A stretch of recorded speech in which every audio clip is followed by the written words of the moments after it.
I've done enough coaching clinics that I know sitting down is not fun, so we'll get them all involved somewhat.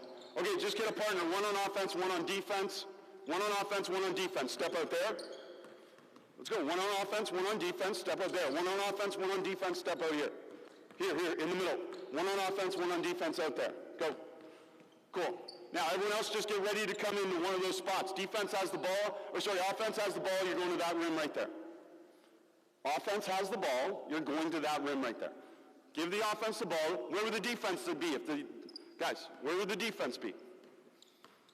Cool. Okay, we've all done this, right? Zigzag drill.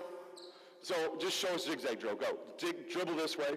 Go, cut them off, go that way, cut them off, cut them off, cut them off. Cool, go back. Is there a better way? Yeah, because basketball practice is not a dance recital. It's not a dance recital. There is no value to teaching them memorized patterns. I would say in almost all parts of your practice, there's very little value to that, aside from sometimes structure gives them freedom from choice. And sometimes that's good for some of your players. The football player that comes and plays basketball and isn't really a basketball player, we want to give them freedom from choice. We want to give them, okay, this is what you're doing, and this is all you're doing. Because that'll make them more effective. And I don't ever feel bad having that conversation, because they're not all equal. We have 30 players. They're not all equal. Some are better and some are worse. And those aren't weaknesses, those are realities. And the point is if you're not the best player, what do we always put at the end of that? You're not the best player. What do you always say? What? Yet. Good effort listening and applying. I'm a cold caller, by the way, too. What day is today? Who won the national championship last year in college men's basketball? You're winning all day. Kansas, you got to know that one. Anyway, it's cool. Isn't that fun? But Chris Oliver, good to meet you. Erica. Isn't that fun? The best teacher I ever had was a professor in my master's that cold called the whole class. I was scared every single minute of class. I was scared every single minute of class, but I was prepared every day. I've never done all the readings before in a class. I've never been more prepared in a class than I was for that class. And to be truthful, I've never retained more information from a class than that class. Now, she created psychological safety for us. She said it's okay to not know the answers, but we're going to put you in a position where you're responsible for your learning. And I will do the same thing. I apologize, Eric. I didn't create psychological safety for you yet. But I do it. I do it for players all the time. You don't hear it in practice tonight.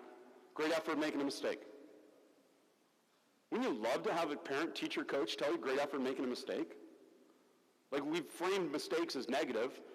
So, of course, their body language, the way they act, is a direct reflection of how we've taught them to respond to mistakes, as opposed to celebrating the fact that that's part of the learning process and that's natural.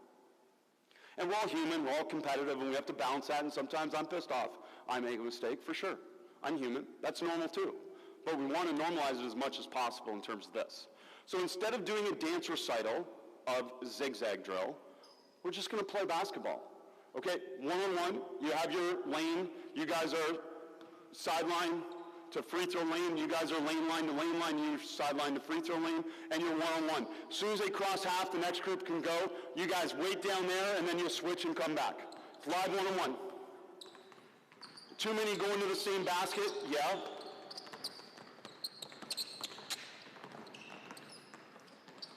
I don't know what he was doing there in live one-on-one, but we'll talk about that.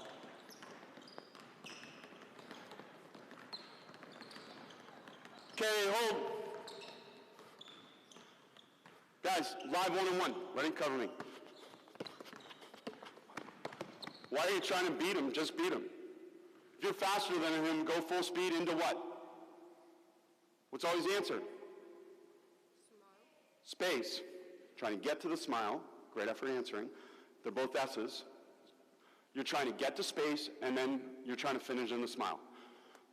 What happens if Gabriel? If Gabriel gets chest to chest when I'm going in one direction, what do? What do we talk about when they get chest to chest? Counter. So I'm going one direction, he sprints, then I try and counter. So the same things I taught you there. What's offensive advantage? Shoulder to chest. Shoulder to chest, what do I do? Keep going, or say it. What do I call it? Leg lock. I might not have to, I just might have space for speed. Space for speed. Space for speed. Why do you want to create space? Because you have space for speed. If he takes away my space, I don't have space for speed. So I want to get into space so I have space for speed. So, shoulder to chest, my advantage, I go, he gets chest to chest, then I try and counter, and I get back into space and I try and score. Connecting everything we do to the same principles of play. Space is always the answer, shoulder to chest to chest, it's very consistent.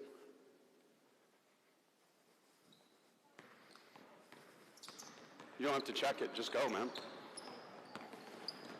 Too many dribbles, you're zigzagging them, just go. There you go. Just go, just go. Don't counter until you have to. Okay, hold, look at me. This is where we're going with this. This is called shrink the floor. This is a constraint from Alex Sarama, my partner with Basketball Immersion, coaching a college prep team in Italy right now, working with a pro team in Italy. We've both been very fortunate. We've consulted with NCAA Division I's, NBA teams, etc. But I tell you, Alex has some of the best constraints you can think of. And one of them is shrink the floor. And I'm going to show you how we connected to principles of play. Do you already see how we connected space? So that shoulder game, 3-pass one-on-one, connects to our full court one-on-one, because it's all the same stuff.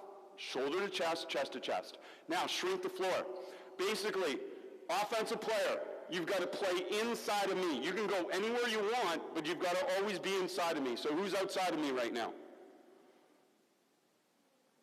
You don't have to move defense. If he doesn't move, you make him move. But anyways, you got to always play inside of me. So if I'm moving while you're playing, what do you have to adjust? Always where my chest is facing. Okay, so I'm always going to shrink the floor or expand the floor, and you got to play in those areas. Remember scanning? Right? That ability to be able to see without seeing. There's actually a lot of detail on this, but most dribblers, you know how we do dribbling drills and we put up our fingers and stuff like that? That's okay. But truly, dribblers don't dribble like this in a game. They're not looking up. They're looking down, but seeing. Right? They're not looking down like this, but they're looking forward, down, and seeing without seeing by being a head turner and scanning. Because I got to see my player. I got to make decisions relative to my player. So it's unrealistic to have them do this because the player that's covering them is the key feature of their movement to start with. So shrink the floor. Live, go, beat them. Just beat them.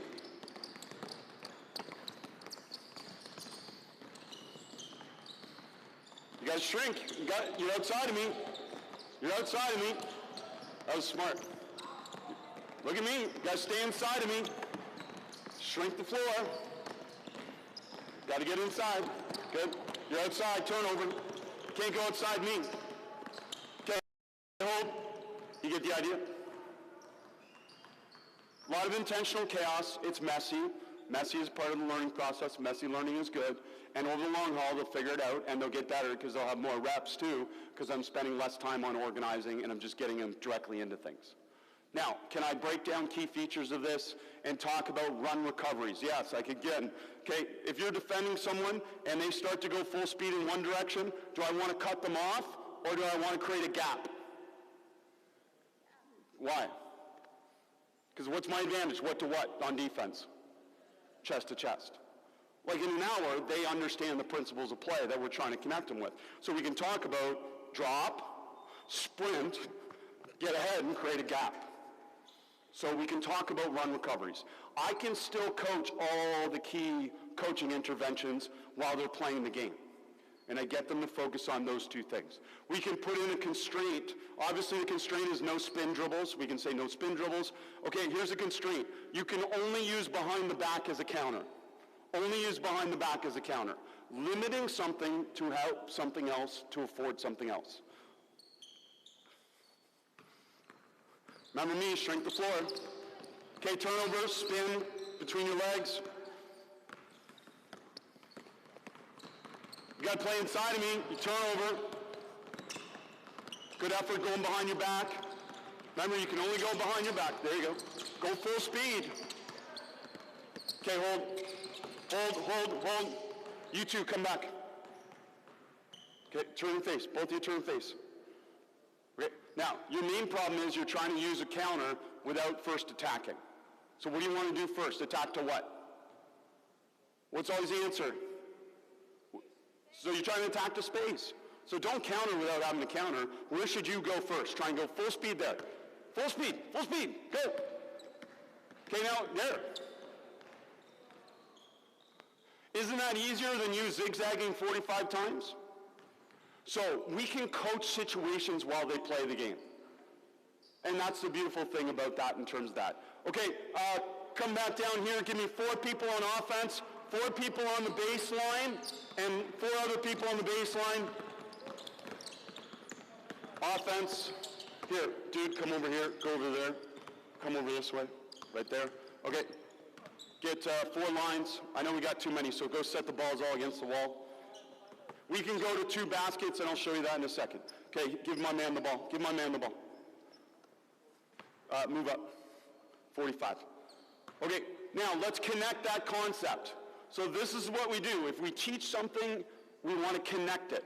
So right now, we used to do this, by the way. This is 4-on-4 closeouts, 3-on-3 closeouts. You've probably seen the drill. The drill's not the important thing here, but I'll show you something real quick. In 3-on-3, 4-on-4 closeouts, the ball passes along the baseline, pass. And you go to your farthest spot, go.